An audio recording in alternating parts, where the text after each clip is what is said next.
There's something about small-town legends that makes them feel real, even when you know they aren't supposed to be. Where I grew up, in a city in southern Ohio, we had one such story, a haunting tale of a place everyone called Hell's Church.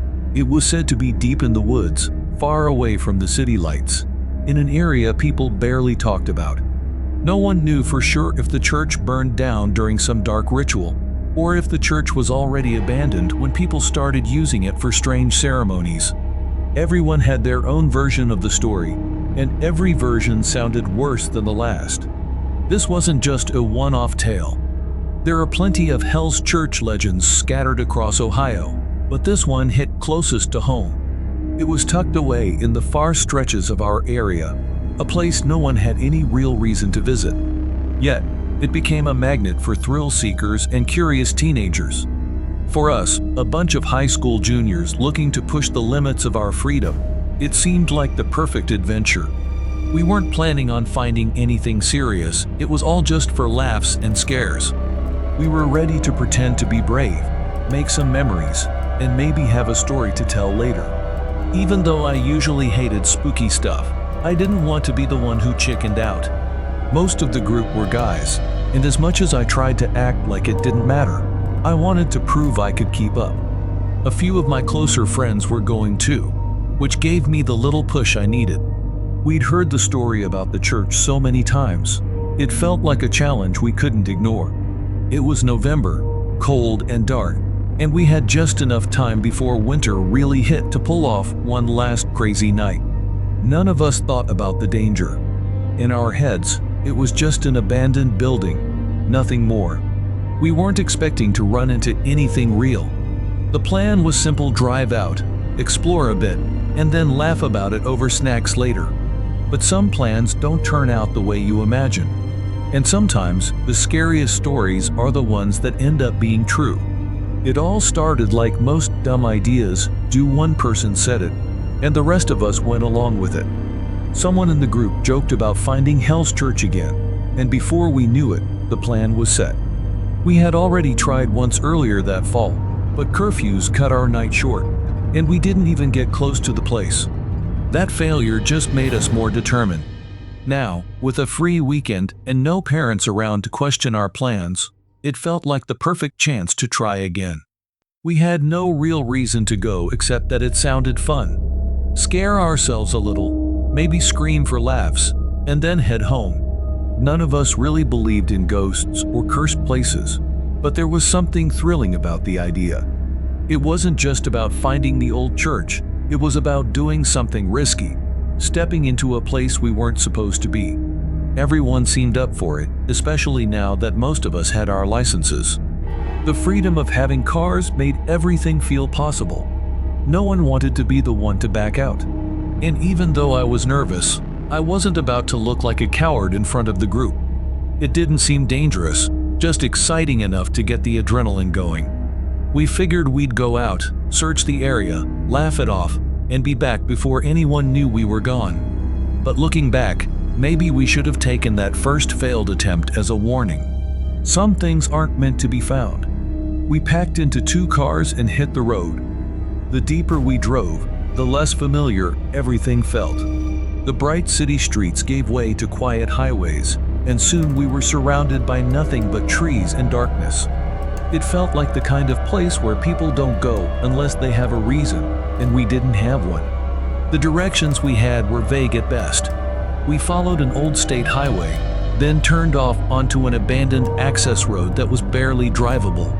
Eventually, the pavement ended, and we found ourselves bouncing along a dirt path, surrounded by overgrown brush and dead silence. There were no signs, no landmarks, just a rough road leading deeper into nowhere. We stopped when the road got too narrow to drive further. It was clear someone wanted to keep people out. There were fences, no trespassing signs, and an old warehouse nearby, all abandoned. We parked the cars just off the road, engines off, sitting in the dark for a minute, trying to decide if this was really a good idea. But no one wanted to back down now. With flashlights in hand, we got out and started walking down the path. The air was cold and still, and every crunch underfoot sounded louder than it should. We knew we were somewhere we didn't belong, but that was part of the thrill. We figured we'd be in and out, just find what we were looking for and head home. Or at least, that's what we told ourselves. At first, it was just eerie because everything was so quiet. The trees seemed thicker, the air heavier, and every little sound put us on edge. As we walked deeper into the woods, we stumbled upon old barns and empty clearings. Most of the barns were falling apart, filled with broken wood and graffiti. Weird symbols were sprayed across the walls, but we figured it was just the work of other kids messing around. Then things started to get stranger. We found the remains of animals mostly dried out and decomposed. At first, we tried to convince ourselves that they got trapped and died on their own. But there were too many of them, scattered in odd ways, as if something or someone had been here before us. We kept walking, trying not to let it get to us, but it was hard to ignore how wrong everything felt. A few steps later, we found something else, a small kid's bike, just lying there at the edge of the trees. It looked out of place, too new to belong in a forgotten area like this. Not long after that, we found another bike, this one older and rusted. None of us said it out loud, but we all felt it, something wasn't right. Still, no one wanted to quit just yet. So we pressed on, hoping the answers we were looking for would make this unsettling feeling go away. But deep down, we knew we were only getting started. The deeper we went, the more the group started to split. Some of us were getting nervous, especially after seeing those bikes. The whole place felt off, like we were walking into something we shouldn't be part of. A few of us wanted to turn back, thinking we had gone far enough. But the others? They wanted to keep going, convinced we were close to finding something. There was some arguing, nothing serious, but it was clear we weren't all on the same page. A couple of the guys teased us for wanting to leave, saying we were scared for no reason. No one wanted to admit they were spooked, but you could tell everyone felt uneasy. It wasn't just about curiosity anymore. There was something heavier in the air, making it harder to think straight. We stood there, weighing our options, half of us ready to leave, and the other half pushing to keep going. It was getting late, and we knew we were running out of time. The drivers, of course, wanted to press on, which left the rest of us with no real choice but to follow. None of us wanted to be the one left behind. Reluctantly, we agreed to continue, but something about the mood had shifted. What started as a fun adventure was slowly turning into something much darker. And the worst part, it felt like we had already crossed a line we couldn't go back from. After climbing over the gate, we followed the cracked pavement up the hill. It was steep, and the road was blocked with fallen trees, like someone went out of their way to keep people from driving up. It took longer than we expected, and by the time we reached the top, we were out of breath. But then, the trees opened up, and we found ourselves standing in a wide, flat field. In the middle of the field stood 3 old buildings, 2 looked like houses, and 1 resembled a barn. All of them were worn down, with peeling wood and broken windows, as if they had been abandoned for years. The tall grass around them swayed in the wind, making it hard to see if anything or anyone was nearby. A few of us wanted to turn back right then. The whole place felt too quiet, too still, like it had been waiting for us. But, of course, some of the others insisted on checking out the buildings. They said it would be a waste to come all this way and not at least look inside.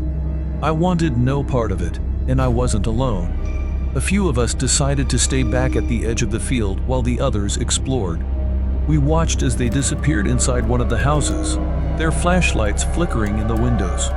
The longer we stood there, the worse the silence became.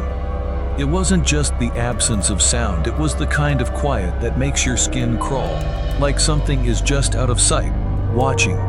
All we could do was wait and hope nothing would go wrong. When our friends finally came back, they weren't joking around anymore. They looked shaken, more scared than we'd ever seen them. We asked what they found, and one of them blurted out, "Bikes. The whole place is full of bikes." At first, we thought they were messing with us. It sounded too strange to believe, but they were dead serious.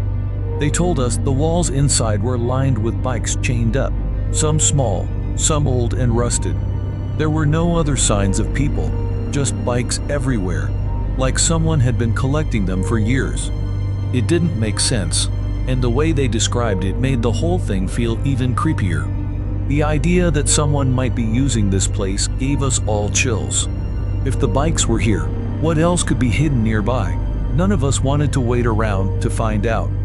Suddenly, the whole adventure didn't feel like a game anymore. We all agreed it was time to leave. The fear hit us hard now. We didn't care about jokes or curiosity anymore. All that mattered was getting out of there fast. And for the first time that night, we all felt the same. Something was very, very wrong. We didn't waste any more time. As soon as everyone was back together, we made a beeline for the hill. The only thought in our minds was to get to the cars and leave as fast as possible. But halfway down, we saw something that stopped us cold headlights. A car was creeping along the road, right near where we had parked. At first, we hoped it was just someone passing by, but deep down, we knew better. This place was too far off the main roads for anyone to be here by accident. Whoever was down there wasn't just passing through, they were looking for something, or someone. We picked up the pace, running through the brush as fast as we could. Branches slapped our faces, and the cold air burned our lungs, but we didn't dare slow down. When we reached the bottom of the hill, the car was gone, but we knew it couldn't be far. "Get in the cars now," one of us shouted, fumbling with keys, hands shaking with panic.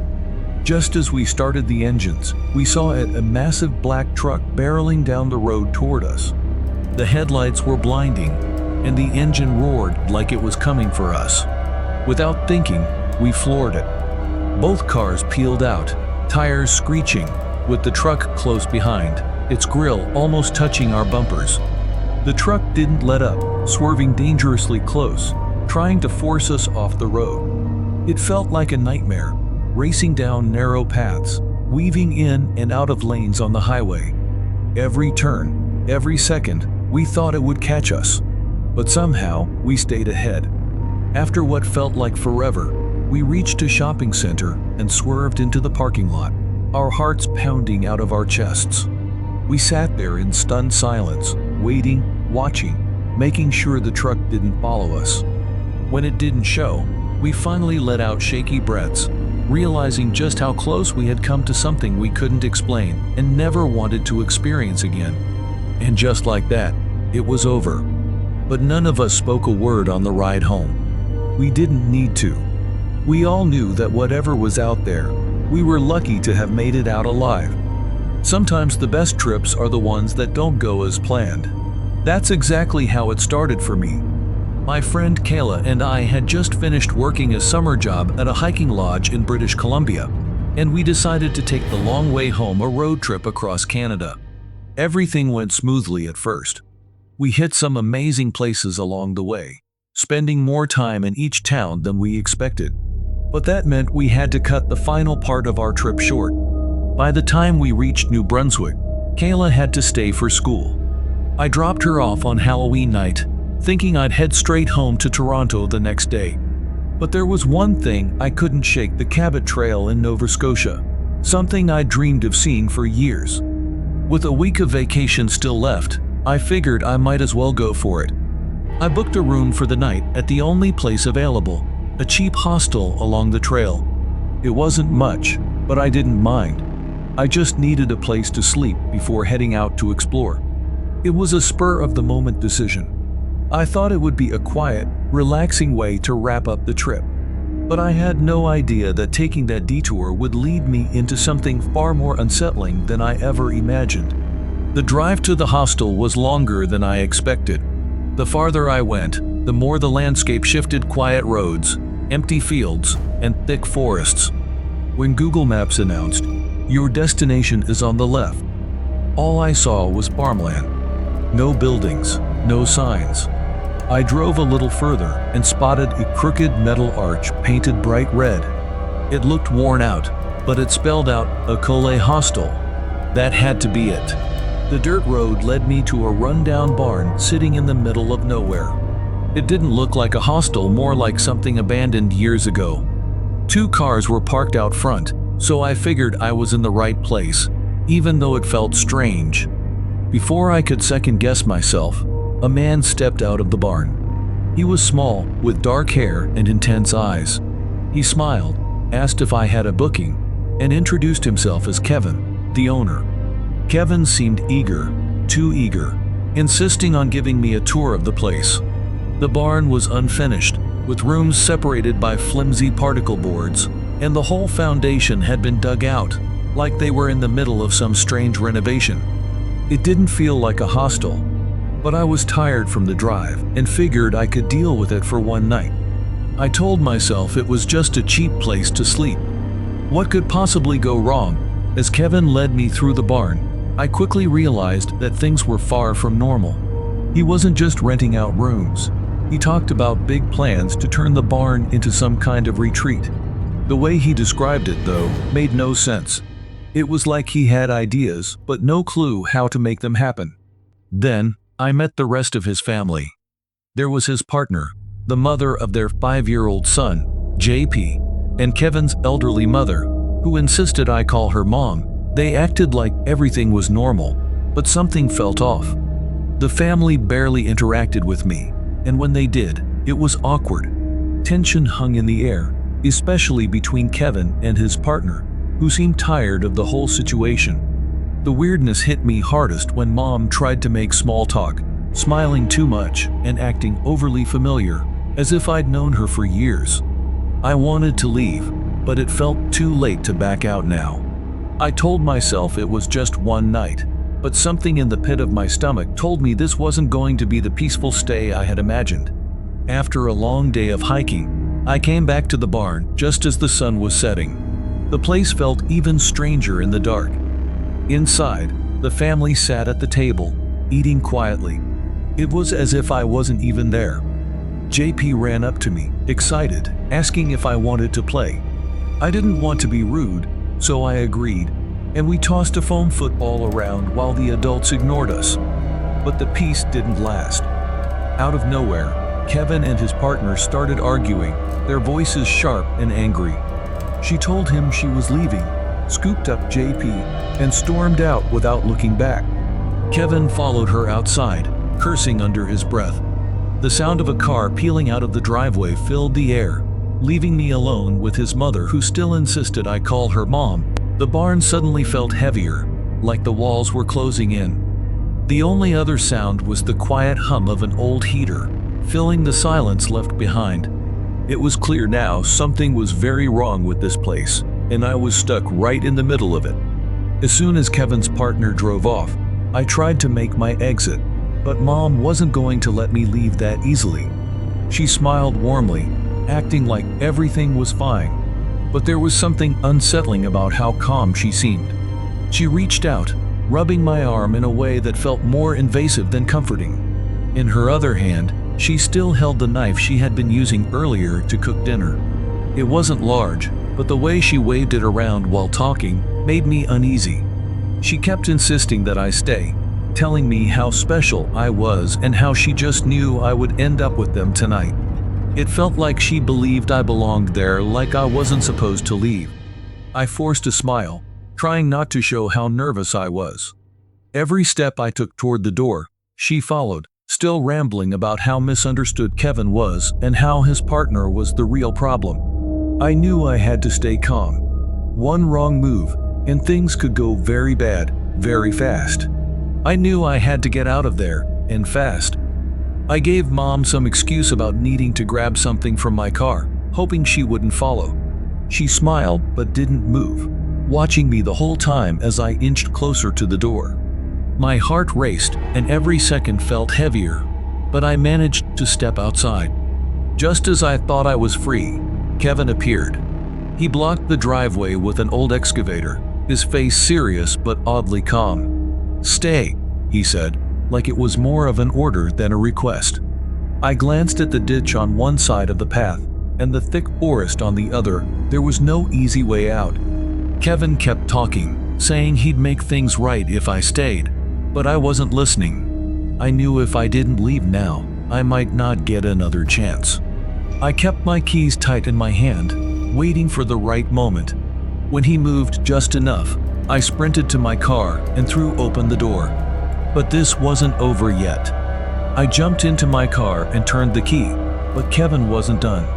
He fired up the excavator again, blocking the narrow driveway. His mother appeared behind him, still holding that knife, yelling something I couldn't make out.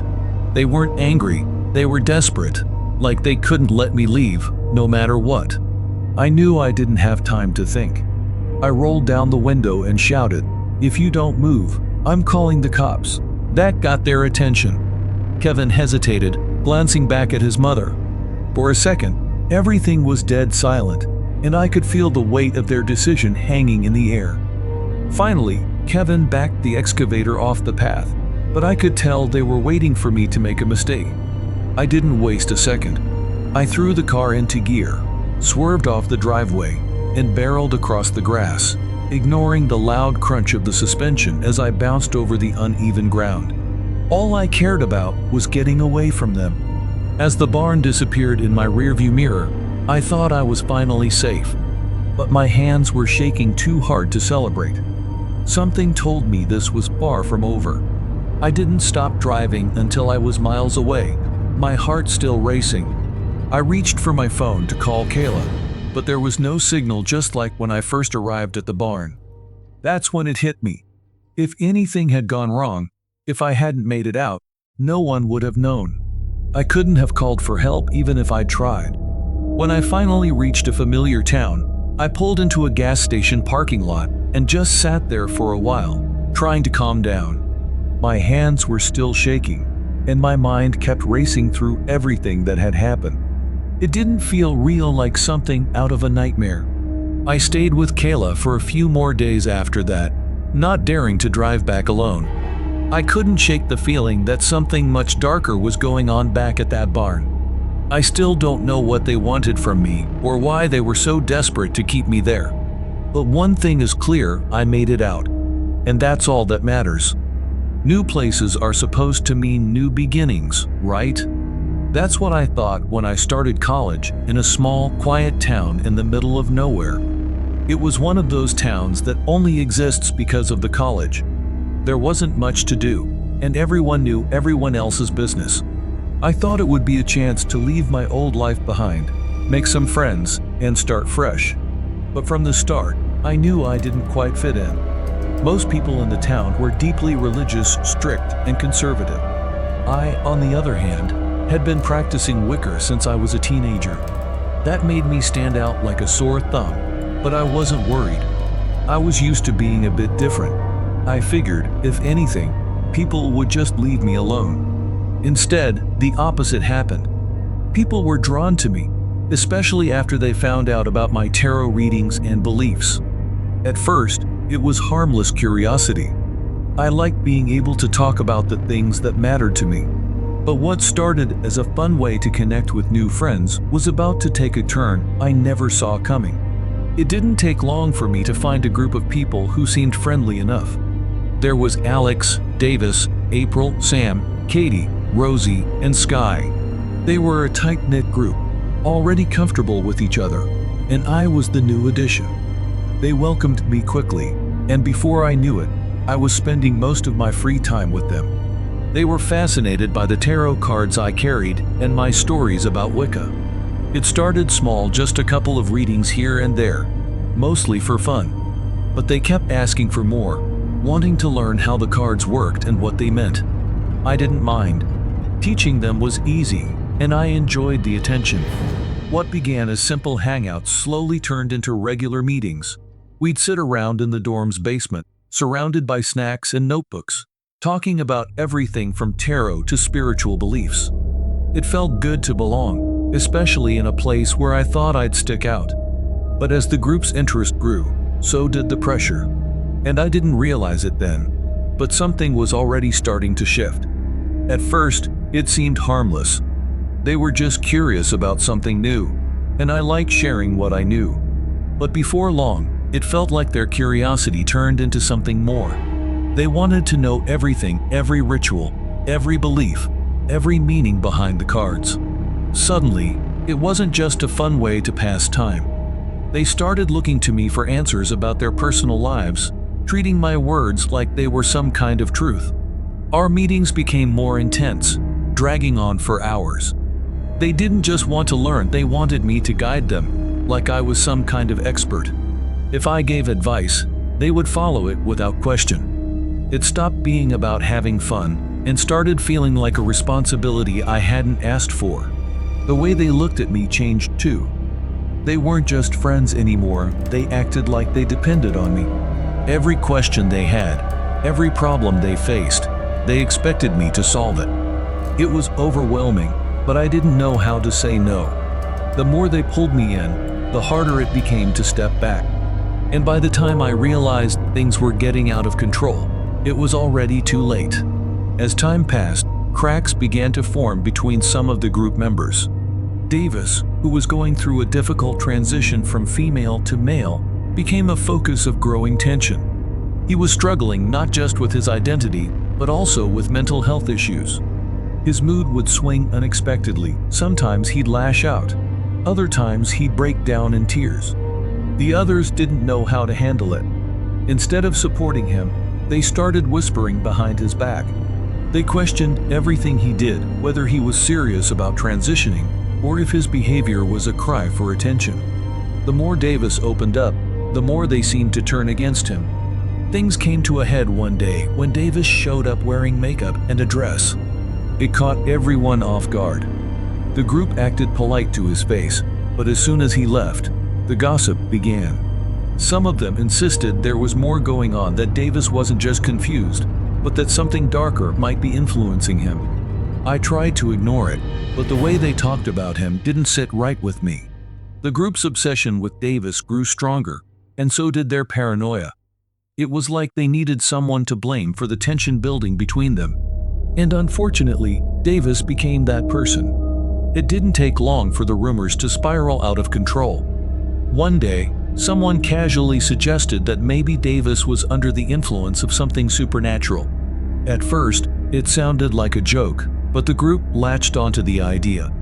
They started connecting random events, his mood swings, his appearance, even the way he had growled once during a game. Suddenly, it wasn't just strange behavior, it was a sign of possession. Before I could stop it, the idea took on a life of its own. Rosie, who had dabbled in paganism before, claimed she felt a dark presence around Davis.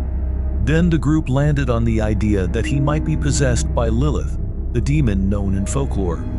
They talked about it as if it made perfect sense, like they'd found the answer to all their problems. I tried to reason with them, telling them it wasn't real, but they didn't listen. They were too far gone, convinced that something evil had taken over Davis. I could feel the fear and excitement growing in them, as if they were about to solve some great mystery. No matter what I said, they had made up their minds Davis needed saving, whether he wanted it or not. I walked into the dorm room, and what I saw stopped me cold. Davis was tied to the bed with strips of cloth, struggling but too exhausted to fight. Rosie and Katie were standing over him, setting up candles and burning sage on a plate. On the floor beside them was a bronze knife, coated with something dark, sitting in a bowl filled with salt and what looked like dried blood. Davis was sobbing, saying he didn't know what was happening or how things had gone this far. "I didn't mean to hurt anyone," he kept repeating, his voice shaking.